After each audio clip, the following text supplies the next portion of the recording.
Hercules was a Disney movie that showed up at the tail end of the studio's Renaissance era.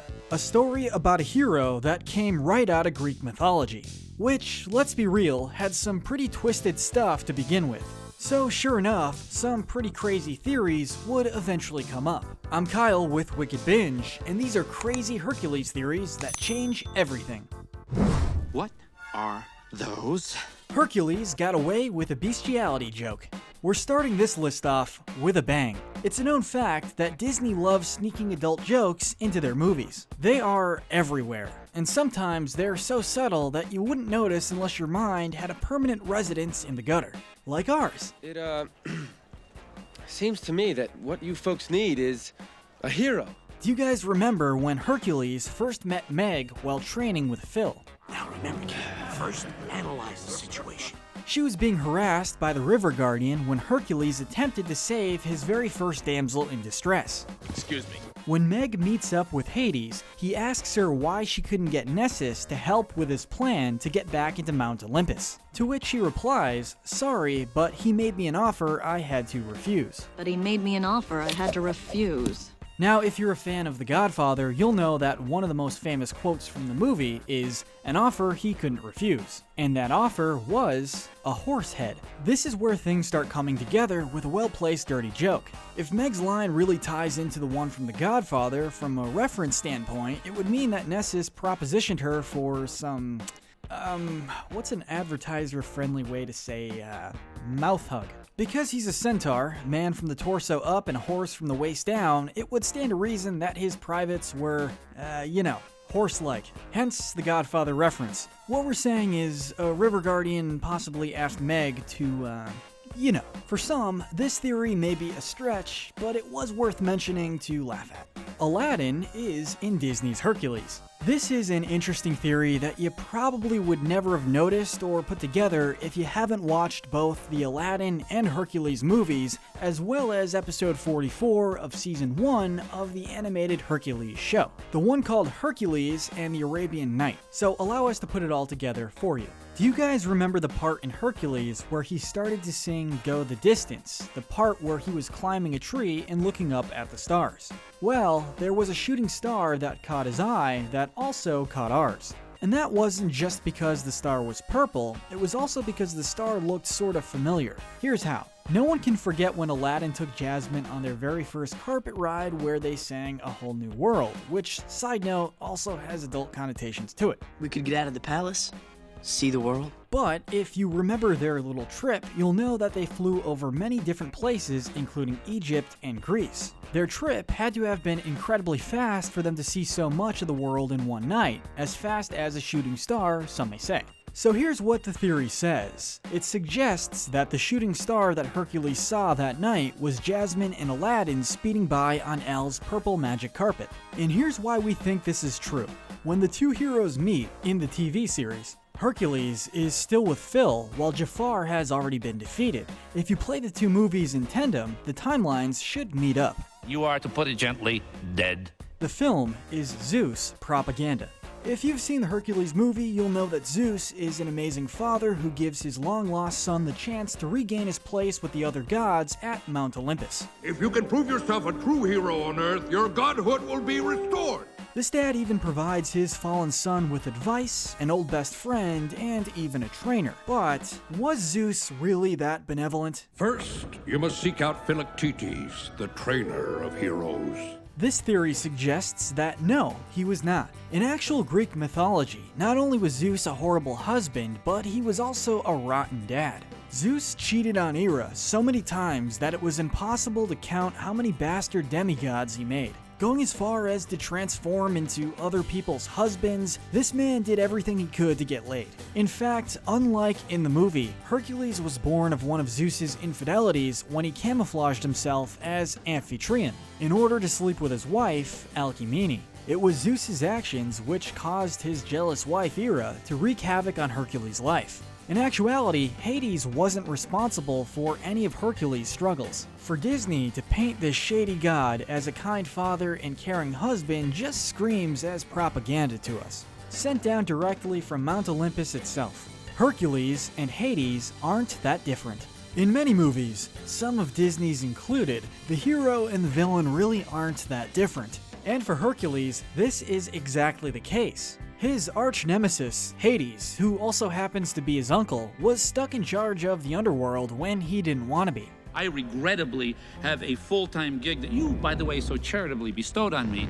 All while Hercules was on Earth, just learning that he could get a seat next to his father on Mount Olympus. Their stories are more similar than we initially realize. Here are some things that they share. Their goal was to get back into Olympus. Hades wanting to get back to essentially where the party was at was no secret, and neither was it for Hercules. They went about it in different ways, but they did have the same goal. Their reasons for going to Olympus were purely selfish, even if it doesn't seem that way. While Hades wanted to get back to Olympus to take Zeus's place as the ruler, Hercules wanted to go there because he felt like he didn't belong on Earth. Their reasons weren't life or death situations, and certainly were not necessary, making them both a bit selfish. Hey, you need an extra guy?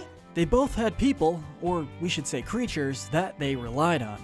We're really trying to not call them sidekicks here, even if that is what they were. Where Hades had Pain and Panic, and Meg at one point, Herc had Pegasus and Phil. Luckily, our hero got the more reliable pair. You know, a flying horse and Danny DeVito. Oh my God! Next stop, Olympus. They both, at one point, mistreated those creatures. When it came to the way that Hades treated Pain and Panic, it seemed like they were always paying for their failed efforts, even when they did a good job. Hades, who was in a constant state of frustration, always mistreated his minions. Stirring performance, boys. I was really moved. On Hercules' end, when he fell head over heels in love with Meg, he soon forgot about the guys who were there for him since the beginning. Don't let your guard down because of a pair of big goo-goo eyes! Phil was about to leave him for good, and Pegasus was pretty much over him and Meg. Break it up! Break it up! Party's over! And finally, they both deserve to be in Olympus. Hercules was wrongfully taken from his home as a baby and should have had the opportunity to grow up with his biological parents. For that alone, he should have gotten his spot back. In Hades' case, it was never explained why or how he ended up ruling the underworld, but it's clear that he feels he got the short end of the stick.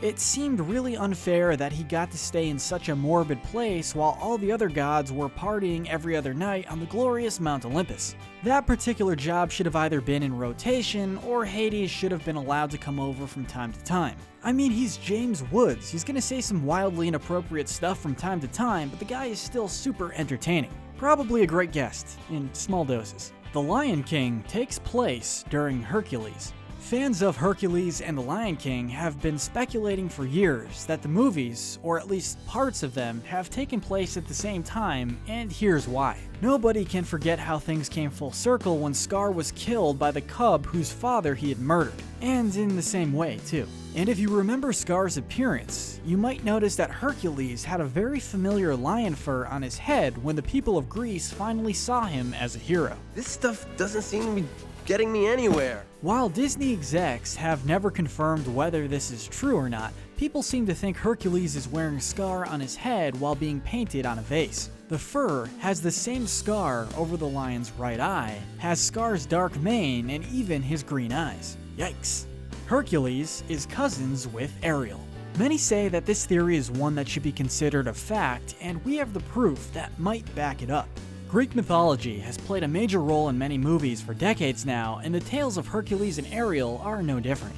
A princess does not tickle another princess with seaweed. With both these heroes being related to Greek gods, it took very little time for people to put two and two together and figure out that our favorite Little Mermaid and Greek demigod were cousins. Here's how. So Poseidon, the Greek god of the sea, is King Trident's father. Zeus, who is Poseidon's brother, is the father of Hercules. This makes Hercules and King Trident first cousins. Because Ariel is the daughter of King Triton, that would make her Hercules' second cousin. It's something that should be easy to understand and accept, but there are naysayers. People have doubts because Ariel and her sisters are characters that were created by Hans Christian Andersen. They also say that Hercules is actually the Roman equivalent of Heracles, Zeus's actual son. While these are good points, the evidence of their familial ties is strong enough to outweigh the doubts, at least in our opinion. Disney's Emperor's New Groove, Yzma's Origins. This fan theory is pretty out there, but the end result is hard to deny once you understand the story. Could Yzma really be Meg from Hercules? Let's examine this theory further. That's it, Grant. That's it. There's a part in The Emperor's New Groove where Yzma sings a song that explains a lot about her past, although it doesn't appear that way at first. That said, the song was later deleted. Let's take this piece by piece so that you can digest it more easily. The first part of the song lyrics say this. Now, Yzma is not actually talking about her physical beauty here, but she's explaining her past. The Emperor's New Groove was actually called The Kingdom of the Sun, but the name was reworked by Disney. According to the theory, her revenge on the sun is actually talking about her taking revenge on Kuzco's crown, which is shaped like the rising sun. Hey, everybody hits their stride. You just hit yours 50 years ago. When research was done to figure out which civilization Kuzco's story was based off of, the Incans popped up, and someone by the name of Sapa Inca held lots of power. This Sapa Inca was a human believed to be the son of the Incan sun god. The theory here is that Yzma didn't in fact want revenge on the kingdom, but on a certain royal family related to Sapa Inca. Here are the lyrics to the second part of the song. This part reveals that Yzma did grow up around the royal courts because her father worked as their mortician. Her reference to a mummy is speaking about a tradition in Incan culture where Sapa Inca is mummified after death. Long live Cusco! Next, the line about would look better dead than they did alive shows that her father was a magician of sorts, and when she uses the word vagaries, it meant an unexpected and inexplicable change in a situation or in someone's behavior. That is the last time we take directions from a squirrel. The theory is that Yzma is talking about something pretty major that caused the course of her life to change, and that she's using what she learned from her to try to change what did happen. The third part of the song's lyrics says this. What is happening here is that Yzma is possibly revealing to us who the force behind her powers is. A being called Supay. In Incan culture, Supay is the god of death and ruler of the underworld. But this isn't Supay's first appearance in a Disney film. He appears in another. Looking for this? In the Incan Empire, it was customary that Sapa Inca chose the next ruler out of his hundreds of sons. Disney did not keep this tradition, but gave another in the movie when Kuzco was presented with a variety of bachelorettes for him to choose from. Your Highness, it is time for you to choose your bride. He rejected them all because of his vanity, and this is where the next theory comes in. Kuzco could not have been the first of his line to be presented with bachelorettes, meaning that the men before him had to have been as well. And because Yzma, at the time, was renowned for her beauty and grew up in the courts, it is very possible that she could have been a choice for Kuzco's great-grandfather. We know that Yzma had men constantly trying to wed her, but she never accepted any invitation to do so. Could it be possible that she had her sights set on one of Kuzco's relatives only to be rejected? The theory considers the possibility that Yzma, being so heartbroken that she wasn't chosen, took a potion to make the pain go away. But we all know that her potions never work how they're supposed to. It's believed that her potion backfired and caused her to spiral out because of the pain. So how the heck does Hercules and Meg fit into all this? Well, we all know that Kuzco's world has a god of the underworld, and so does Hercules. It's no coincidence that Hades pulls out a mortality potion that looks similar to Yzma's. How do you kill a god? The theory explains that Yzma, although a chemist in her own right, was not the one who created it, but her father was. It's believed that Hades used the Fates, beings who could look into the future, to find out that he would need a potion to make a god human, and hired Yzma's father to create it. It's brilliant, brilliant, brilliant! But how could Yzma and Meg be the same person? Now that we know that Yzma had the help of a god of the underworld, it makes sense in a way that she could possibly be Meg, because Meg also required the help of a god of the underworld.